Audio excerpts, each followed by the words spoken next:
Swayam Prabha. Digital India. Educated India.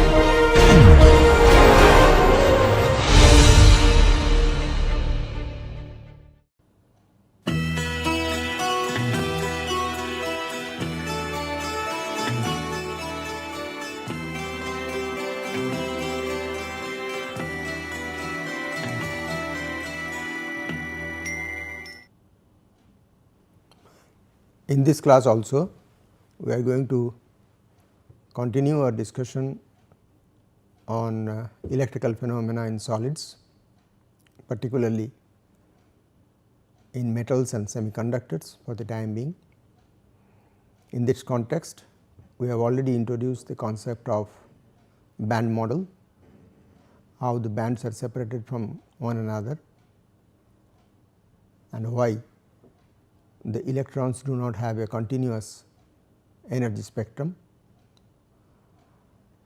In that context also we have introduced the concept of hole, particularly for semiconductors, where there are both valency band and conduction band, and when the electrons gets excited from the valency band to the conduction band, we generate holes in the conduction in the valency band and the electrons in the conduction band, and both these species contribute to the conductivity, move opposite to each other under the application of the electric field. And this excitation is not by the electric field, because the energy required is not good enough or sufficient enough just by applying electric field. It is only thermal energy which can excite the electrons from the valence band to the conduction band and thereby generate holes. One of the objectives of considering the band model is to explain the electrical properties, particularly the conductivity behavior of all the solids with the same theory, and in that context we have seen earlier that the two models which we have considered earlier were not sufficient enough or not good enough to explain all the properties or the electrical properties of all the solids, the semiconductors, the conductors and the insulators. Here is a model, band model, which can be applied universally to all the solids, and it has been successful to explain most of the properties, electrical properties, particularly the conductivity behavior or semiconductivity in the solids.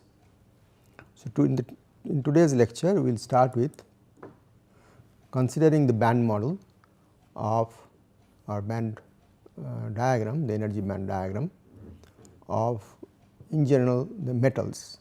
What is the situation in metals, how the bands look like and what is their interrelationship so far as the energy spectrum is concerned.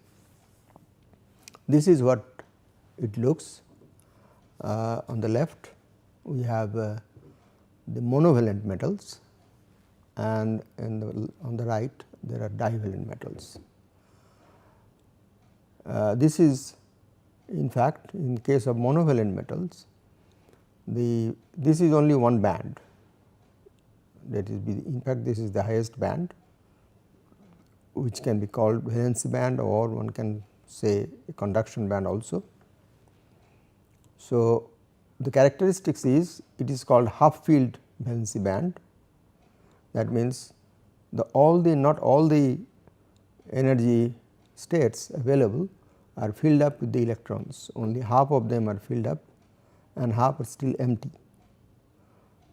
So, this gives a opportunity for the electrons available in this band to get excited or get slight additional energy when we apply an electric field, and they go to a slightly higher level and then conduct from one state to the other or slightly above this level. So, this is how the conduction takes place, because there are a lot of empty spaces. So, the electrons can once get excited, it can freely move, it can freely move without much hindrance, and therefore, the conductivity becomes quite high. So, that is the situation in one group of metals, so called monovalent metals, and that is, this situation is called half filled valency band. That means, there are within the band, you do not have to go to the other bands, you do not have to go to the conduction band or a higher level of bands, even if it is there. Within the band there are enough space or enough vacancies where the electron can move under the application of electric field. So, this is what is the situation at a particular temperature. Okay. Of course, as the temperature increases, the energy band, this level, the Fermi energy or the not the Fermi energy, but the highest energy of the electrons may change, although the Fermi level may be remaining at this position. So, we have a half filled band, and that is why an electron can move quite easily, and with temperature the conductivity will go up, will go down as per the drift mobility model or the phonon vibration or the phonon interaction. That will of course continue to have, only thing the overall level of conductivity will be quite high, because large number of electrons, large number of free electrons will take part in the conduction process. So, the concentration is very high, and the mobility of course will be determined by the phonon interaction. In case of divalent metals, there is a situation is slightly different. We have two bands, one is the valency band, another is the conduction band, but as such there is no gap. Normally there is a gap, what we call the band gap, between the valency band and the conduction band, but in this case there is no gap, there is an overlapping band. So, the top of the valency band is higher than the bottom of the conduction band. Okay. Normally the bottom of the conduction band is higher than the top of the valency band, and that is how we get a band gap. But in this group of materials or metals, there is a overlap. So, immediately, although the valency band is filled up, there is not space, but because of the overlap it can immediately get transferred to the conduction band through the overlapping region. And once again or once it goes to the conduction band is basically empty, mostly empty. So, the electrons can move with that within that band quite freely. So, two situations, one is the half filled band, another is the overlapping band. One of course has to remember that this overlapping may not be in fact in the same direction of motion. Earlier we have seen direct band gap and indirect band gap. So, in an indirect band gap the minimum and the maximum occur at two different directions, not in the same direction. So, this kind of overlapping also takes place in two different directions. Okay. The top of the valency band is along one particular direction of motion, but the bottom of the conduction band may be in another direction. So, it is not exactly vertically one over the other.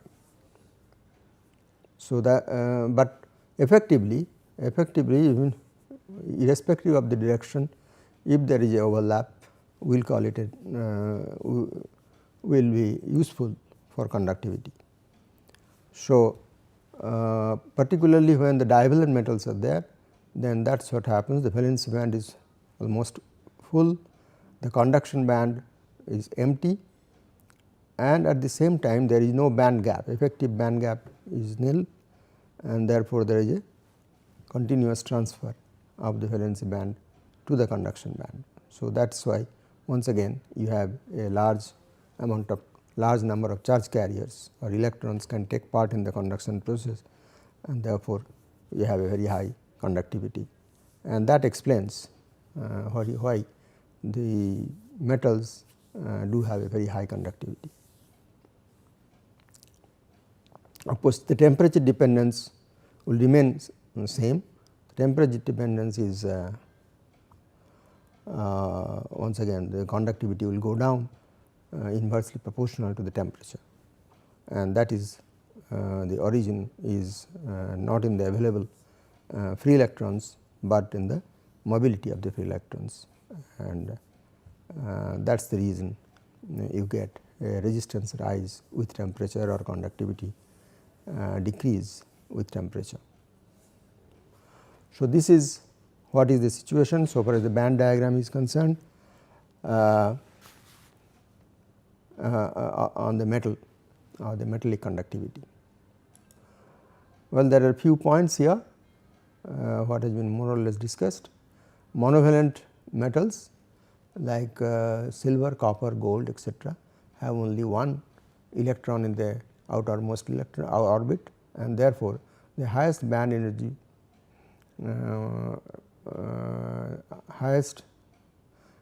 band is only half field. Okay. The highest band energy is not band energy, it is highest energy band.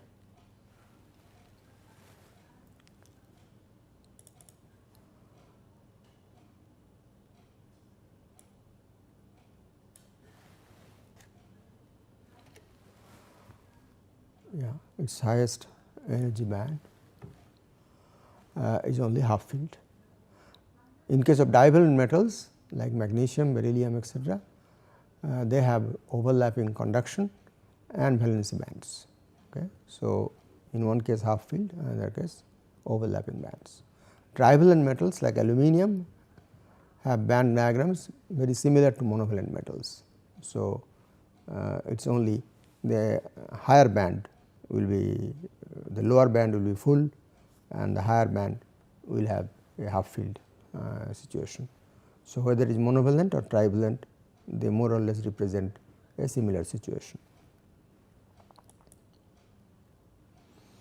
With this background, let us look at the other two groups of materials, how the energy band looks like. In case of semiconductor, this is the situation. Incidentally, in both the cases there is a band gap, there is a gap exists, there is no overlap, there is no half field situation, valency band is fully occupied, it is full in both the cases. The conduction band is completely empty both in semiconductor and insulator, but the only difference is the magnitude of this band gap, magnitude of this gap. In case of semiconductor, the band gap is relatively small. Normally, it is about 1 to 3 or maybe slightly less, in some cases maybe 0.7, 0.8, particularly for germanium. So, it is about 0.5 to 3 electron volt. That is the region where these electrons from the valency band can be thermally excited from the valency band to the conduction band, and as a result you generate electrons in the conduction band and the holes in the valency band, and both these species contribute to the conductivity. So, that is the semiconductor. That means, semiconductor is a group of materials where the band gap is relatively small, so that thermal excitation is good enough, or just increasing the temperature to some extent is good enough for some of the electrons from the top of the valency band getting transferred or getting excited to the lower part of the conduction band. So, once they get excited, you have vacancies here, the electron vacancy which are actually holes. So, that hole can contribute to the conduction process, and also the electron in the conduction band which has been excited, they can also take part in the conduction process. Whereas in insulator, this gap is much larger, and it is normally more than 3 volts. It may be 8 volts or even up to 10-12 volts. So, depending on what is the compound, what is the structure. So, insulators, this since the band gap is very large, it is almost impossible for any electron to get excited to the conduction band, because you are not providing that much of energy under normal circumstances. Of course, at a very high temperature, very close to its melting point, things may completely change and everything may become fairly conducting, but under normal circumstances the electrons cannot be excited by thermal energy from the valency band to the conduction band, particularly when the band gap is larger than 3 electron volts. So, that is the situation where we get insulators. So, all the materials, metals, semiconductor and insulators can be classified based on their band gap. So, in one case we have overlapping band gap, almost no band gap. In other cases a very small band gap, and insulators are those materials where the band gap is fairly large. So, that is how one can differentiate between these two groups of materials.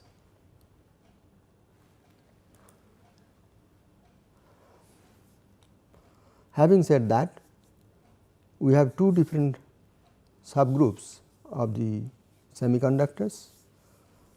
One is called the intrinsic semiconductor and this is called extrinsic semiconductors. One group is called intrinsic semiconductor, the others called extrinsic semiconductors. Excitation of the electrons take place either by thermal energy, that is intrinsic semiconductor, or by addition of impurity ions whose energy levels are close either to the valency band, acceptor ions or donor ions whose energy levels are very close to the conduction band. So, impurity controlled semiconductors are called the intrinsic semiconductors.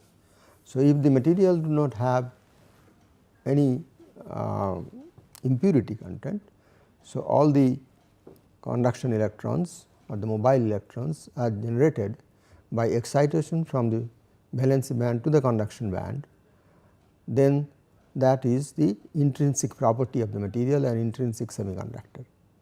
However, you can induce conductivity, you can enhance conductivity, or you can push or generate electrons in the conduction band and holes in the valency band by some other means, that is by adding certain impurities which take part in the process of excitation.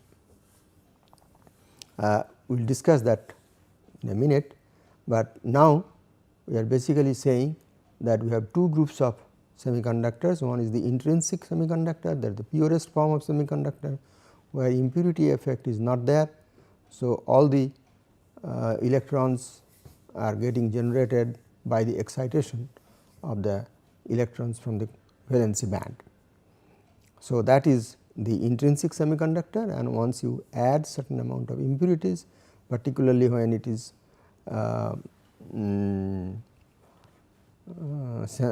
elemental semiconductors like silicon, germanium and so on, there you add very little ppm level concentrations of different elements. Normally the semiconductors are group 4 metals or group 4 elements. We add either group 5 or group 3 elements as impurities which can act either as donors or acceptors. We will discuss that.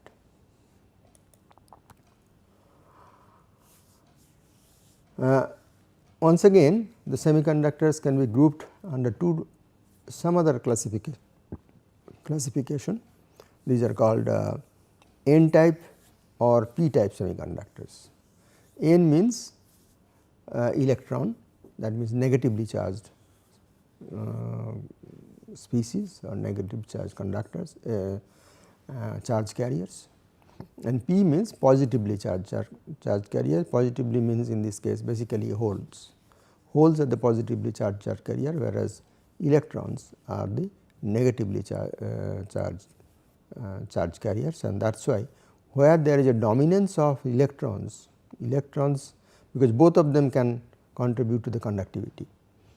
So, if both of them are present, but normally one of them, particularly in case of extrinsic semiconductors, one of them dominates, their numbers far exceeds the other one.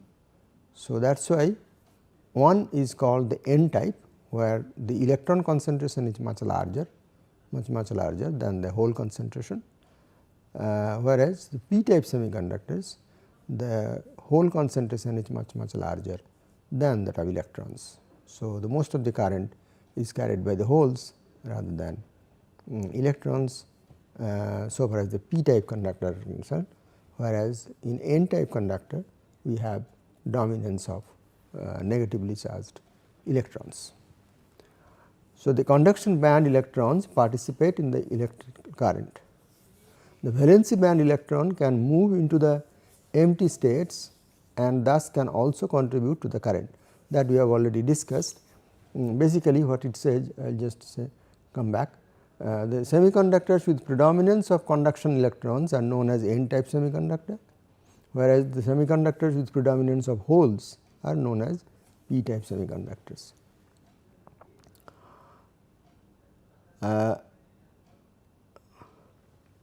This is what we have already explained. Whenever there is excited electrons in the conduction from the valency band to the conduction band, then these electrons which are coming to the conduction band has a lot of empty spaces, empty energy states where it can move, and these energy states are of course, as you have seen through the k vector, all these energy states are actually related to some physical space or physical dimension of the solid. So, the energy states at different sites or different lattice sites are different. So, it will occupy the higher energy states at a different location, and that is how it will contribute to the conduction process. In the valency band, when the holes are created, the electrons remaining electrons also can move to these holes created, and in that process the holes will also move. So, in this case we will say it is a movement of the hole rather than the electron. In fact, one cannot have than the other being on the move, that means both of them are related. Okay.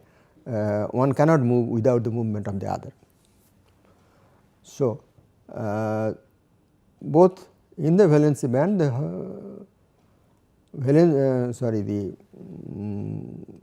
holes will be moving, and in the conduction band the electrons will be moving, excited electrons will be moving and contribute to the conductivity.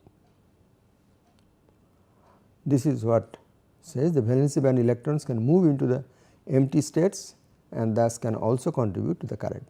Semiconductors with predominance of conduction electrons are known as N type semiconductors, and semiconductors with predominance of holes are known as P type semiconductors. Which are the basic semiconducting materials normally known to us? It is group 4 elements: carbon, silicon, germanium. Silicon is the most valued ones. It is not only cheap, but it has been extensively used in microelectronic industry. So, silicon is the basic building block for the semiconductor industry today. In addition, germanium, tin, lead, all of them have semiconducting property at different temperatures. They have fully occupied valency band, but no overlap with the conduction band.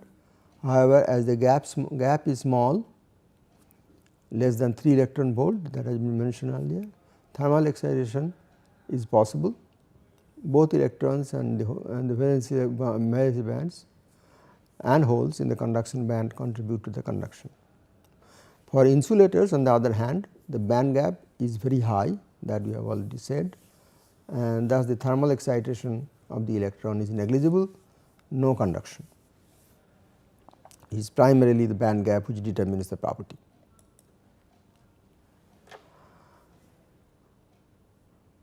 We will come back to the acceptors and donors later on.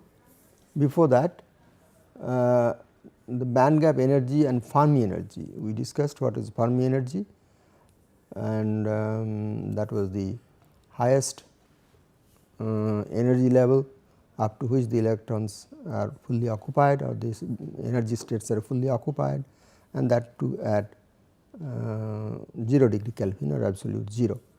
At higher temperature there is a transfer from the transfer of electron from the lower energy states to the higher energy states across the Fermi level. Now, here we like to find out that we have discussed earlier in the context of free electron model. Okay. But here also there is a concept of Fermi energy, obviously, because the basic concept is same.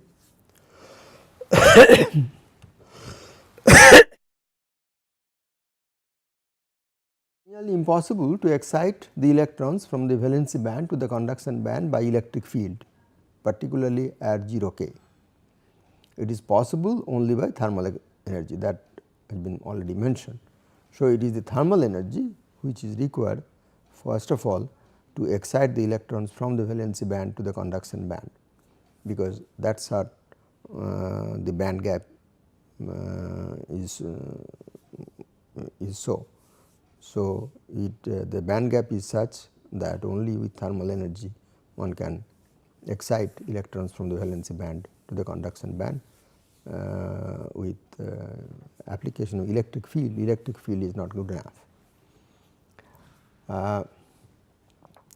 Now, this is, we have seen earlier that this band gap is easy, okay, and this EF, the Fermi energy, stays in at the middle of the band gap. So, this is where the band gap stays at Eg by 2. If this is Eg and it is a direct band gap material. So, this distance is Eg by 2, at that temperature just at the middle the Fermi energy lies, or that is for all kind of calculation purposes or design purposes, this Fermi energy is taken at Eg by 2.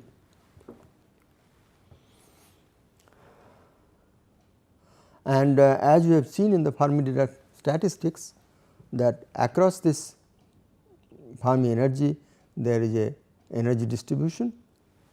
As you go up or down, the it tapers it changes the probability, and at EF, that the middle of the band gap, exactly at the middle of the band gap energy, you have a 50% occupancy, and that is the reason. Another definition of Fermi energy is where you have all the time, irrespective of the temperature, you have always a 50% occupancy, and that is what the distribution curve here means.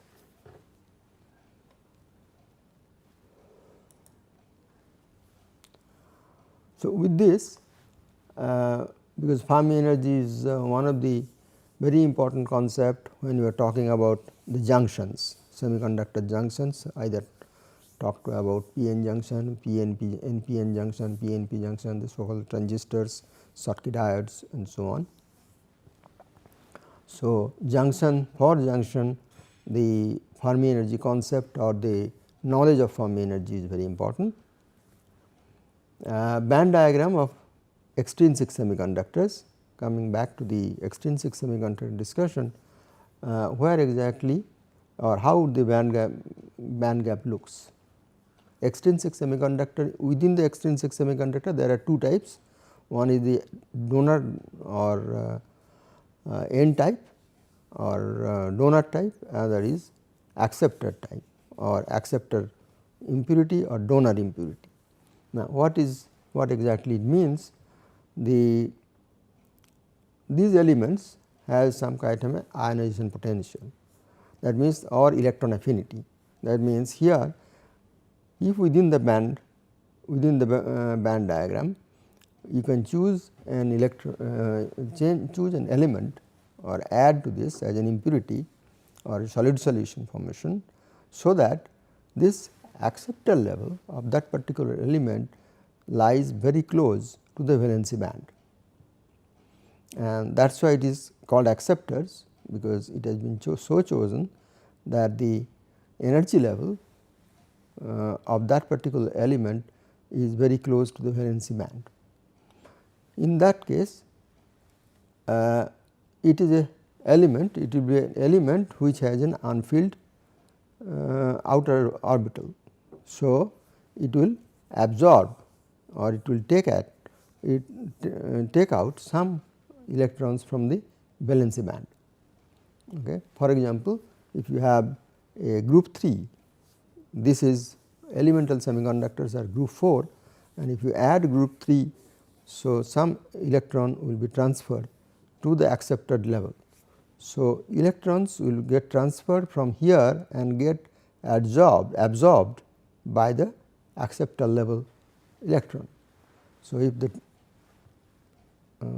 band diagram is chosen in such a way that the band diagram of the element is closer to the valency band, top of the valency band, then this energy gap is very small compared to the total energy gap. So, for thermal excitation you need the total energy to be supplied, whereas if there is an acceptor level you have to supply only very small amount of voltage or thermal energy. Small amount of thermal energy is sufficient for electrons to be ejected from there and get accepted by the acceptor level. That means, as acceptor must have a very good electron affinity. Okay.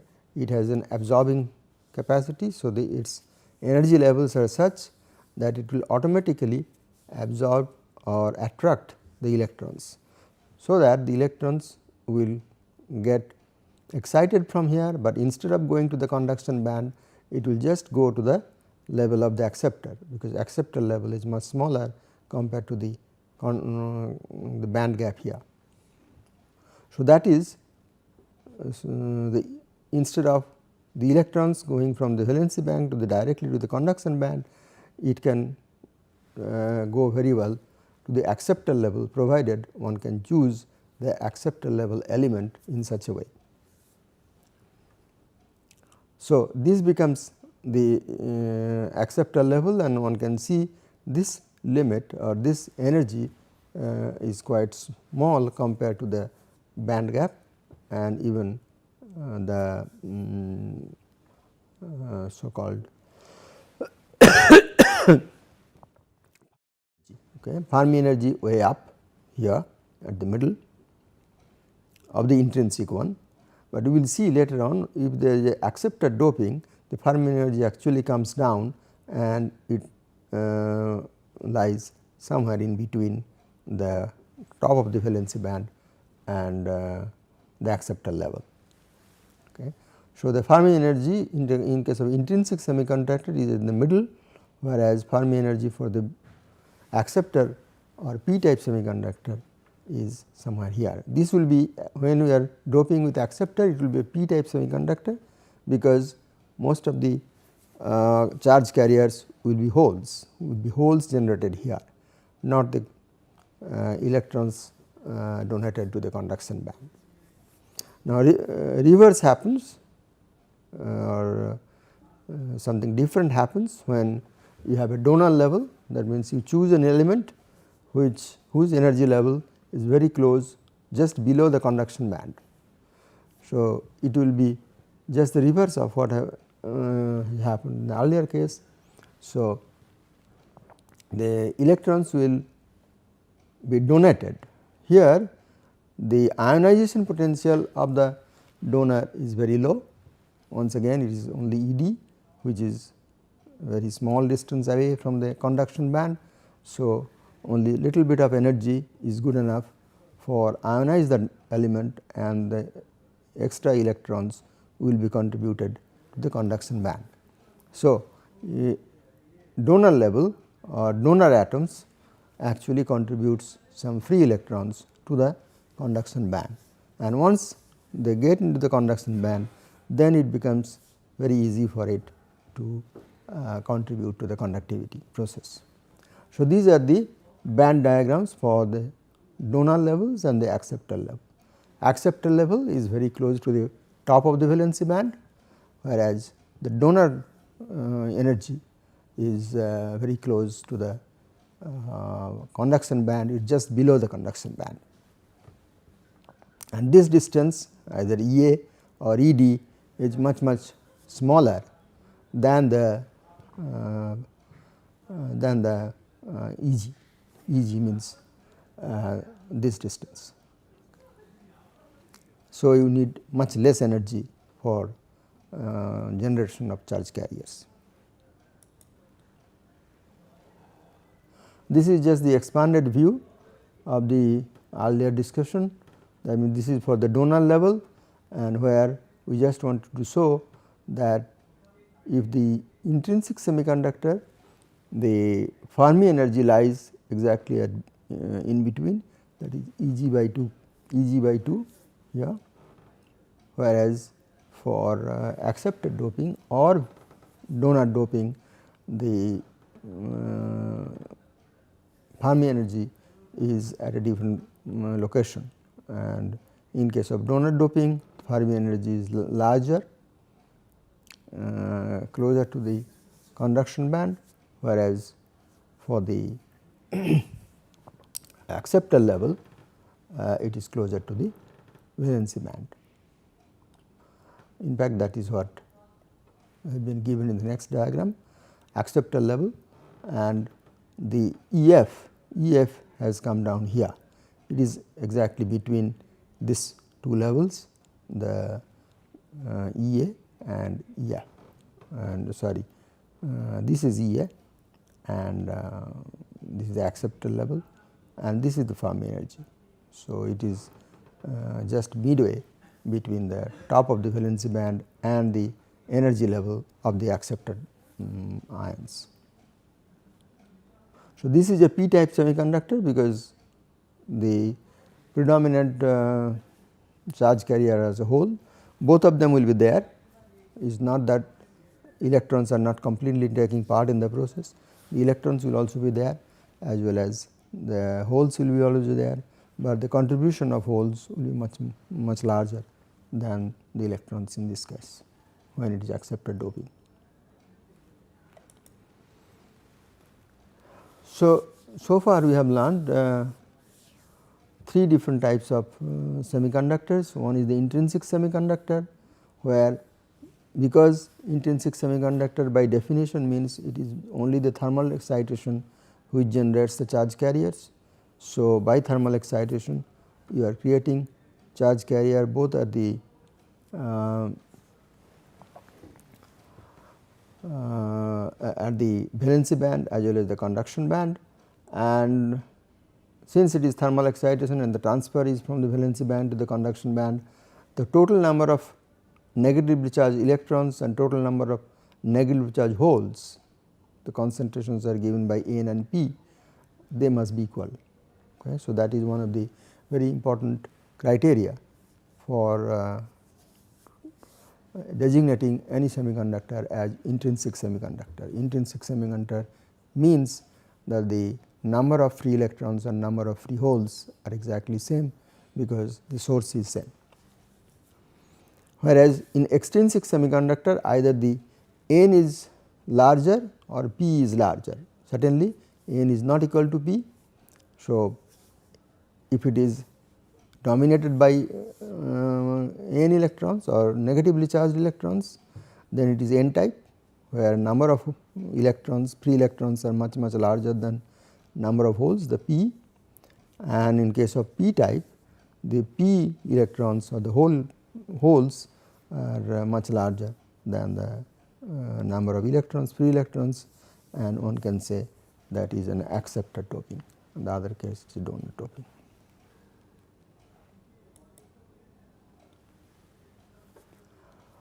Now we look at the temperature dependence of conductivity of a semiconductor. These expressions we have introduced very early in this chapter, discussion on electrical conduction. So, it is n e mu, basically that is the expression of conductivity. N is the number of charge carriers, E is the charge per unit charge carrier, and mu is the mobility. So, these are the three terms which when multiplied gives us the conductivity. Now, we have, since we have two different charge carriers in general, okay, although in n or p type semiconductors one of them will dominate, but in principle there are both the types of charge carrier are there and contributing to the overall conductivity. So, we can write n e mu equal to plus n h e mu equal to n e mu e plus p e mu h. So, n e is actually n, the number of concentration of electrons, and n h is the concentration of holes. We can simplify it by n e mu e plus mu h exponential E g by 2 k T minus E g by 2 k T, and if you take a log plot or a take a logarithm of that, then this becomes a constant and exponential E g by 2 k T, some kind of an Arrhenius kind of equation. It is an exponential change as a function of absolute temperature, and taking log, this becomes constant, another constant of course, and minus E g by 2 k T. So, the slope will be slope of the straight line, it must follow a straight line. The conductivity as a function of 1 over T will follow a straight line with a negative slope, and the quantity of the magnitude of the slope is E g by 2 k. So, by measuring the conductivity as a function of temperature is a very simple measurement. So, by measuring that one can find out what is the E g, that means what is the band gap, provided it is an intrinsic semiconductor and the both holes and electrons are taking part in the process in the conduction, and one can very easily find out what is the value of band gap. Of course, we can only find out the band gap for the two bands involved in the conduction process, not the other band gaps.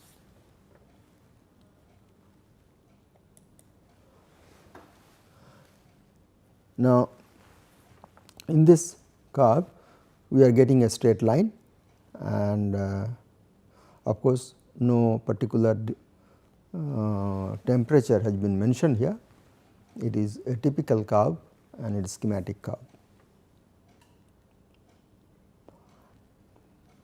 However, if one plots a very the conductivity over a much wider temperature range, one gets this kind of a variation. It is not always straight line, it has some curvature, particularly at the low temperature end.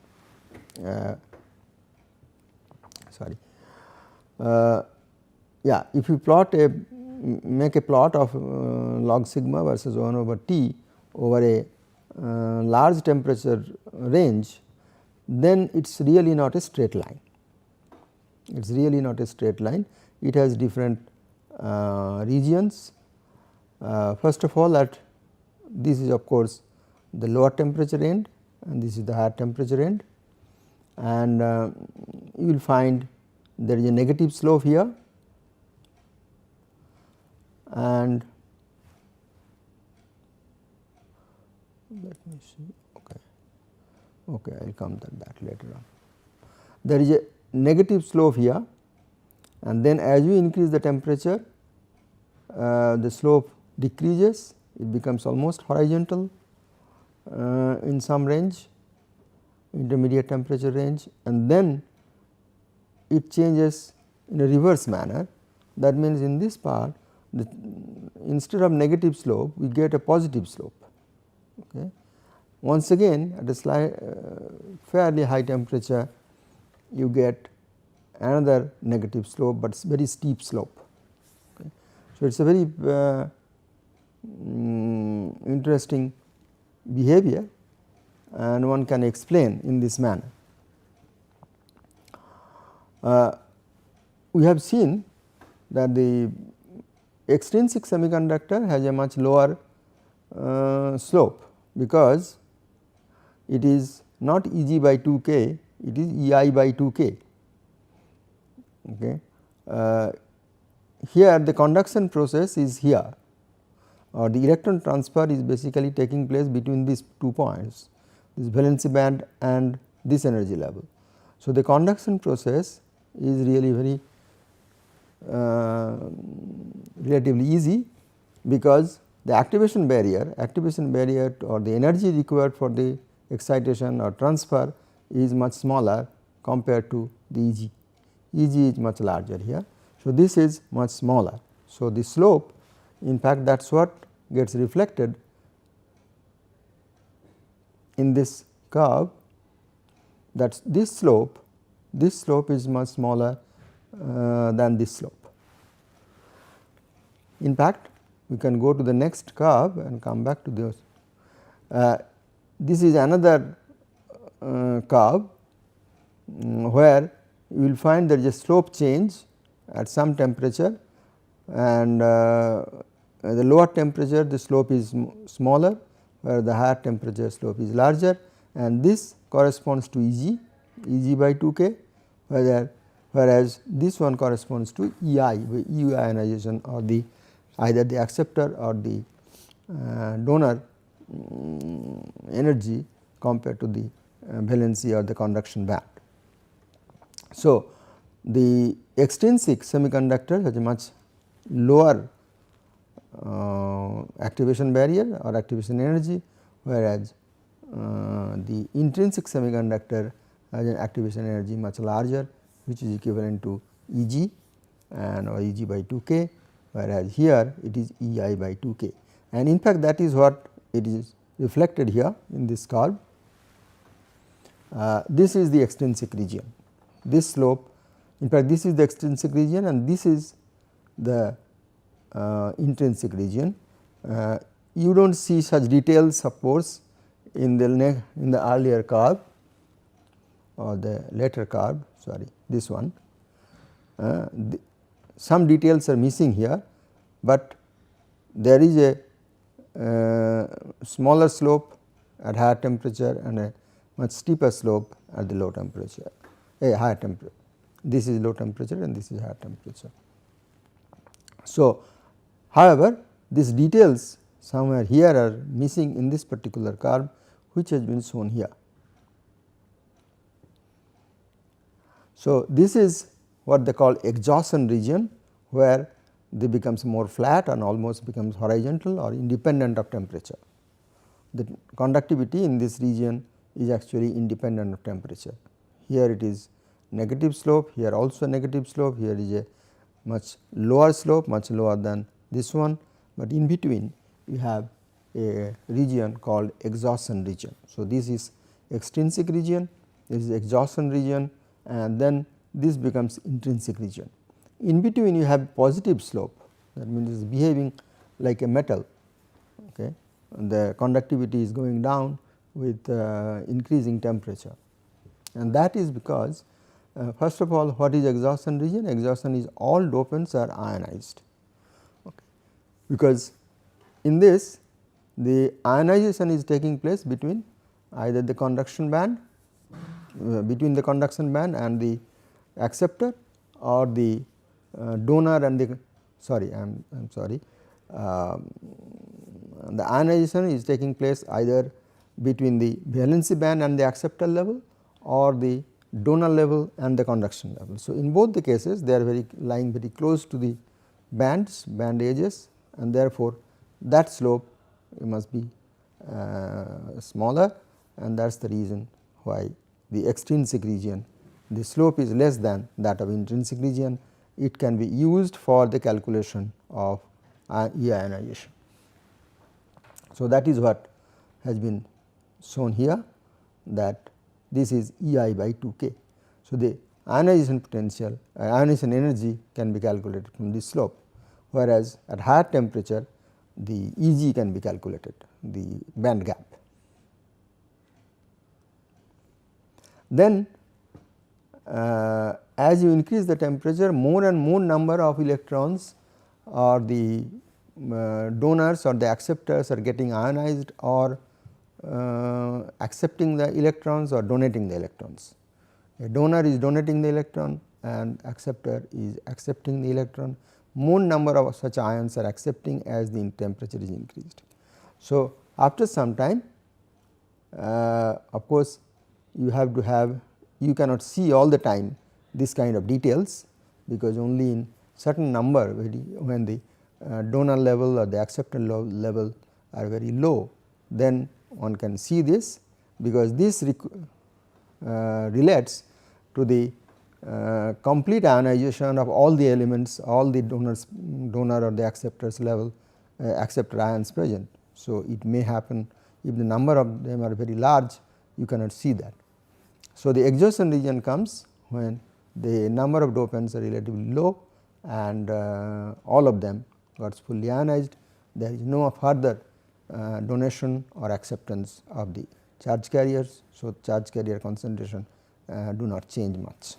That is why you get a almost flat region, but then here in this the mobility term dominates, because the charge carrier concentration remains constant after all of them have been ionized, no further increase in concentration of the charge carriers. What may change is the mobility. So, mobility has a positive slope, so with respect to temperature, and that is the reason which dominates in this region. So, there is a small region after the exhaustion region or after the dopants, all the dopants have been ionized, there is a small region where mobility dominates and the conductivity is controlled by that dominance or that by that temperature effect. However, after another temperature rise, the intrinsic phenomena takes over. Okay. That means, there you have a direct excitation from the valency band to the conduction band. So, in this region there is no direct excitation from the valency band to the conduction band, whereas in this part of the diagram, in this temperature range, there is a direct conversion. So, once again the number of charge carriers increases very sharply. It is of course always the exponential rate. So, as soon as that temperature is reached, a very high steep conductivity change or conductivity rise takes over, because there is a direct excitation from the valency band to the conduction band, and the temperature is sufficient to do that.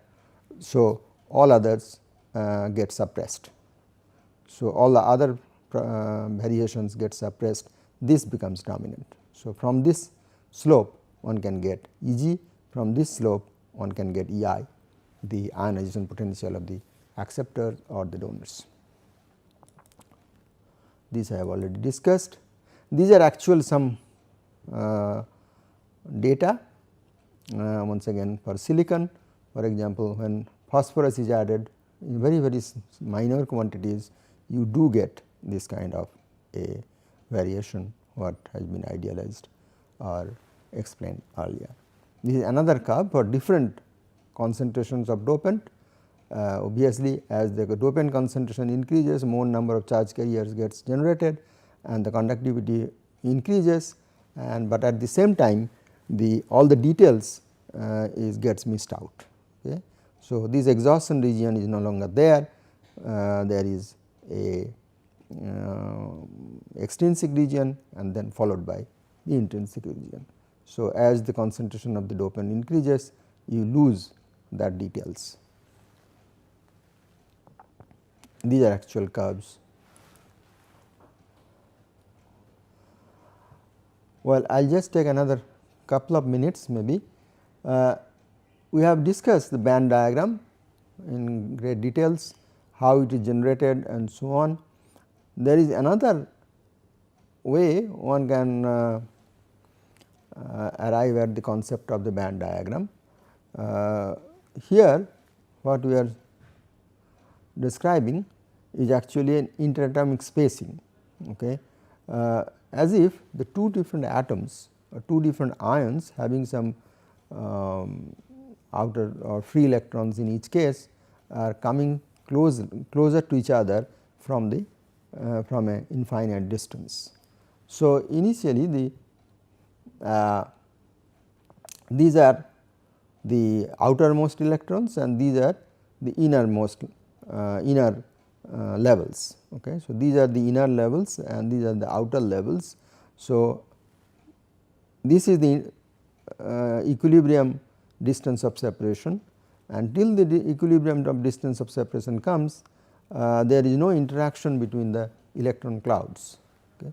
Electron clouds do not overlap. The first electron clouds overlap, the electronic interaction takes place in the outer shell orbits. So, once that interaction takes place, there is called degeneration of the energy levels.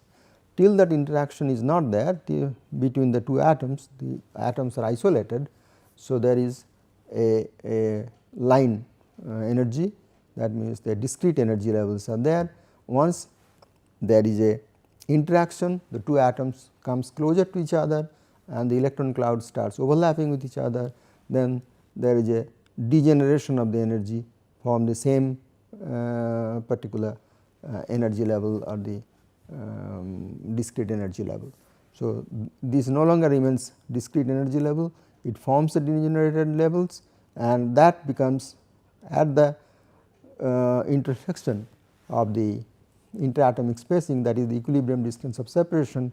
There you will get the inner level still is not interacting with each other, so as a result they remains still discrete energy levels, whereas you have degenerated energy levels here.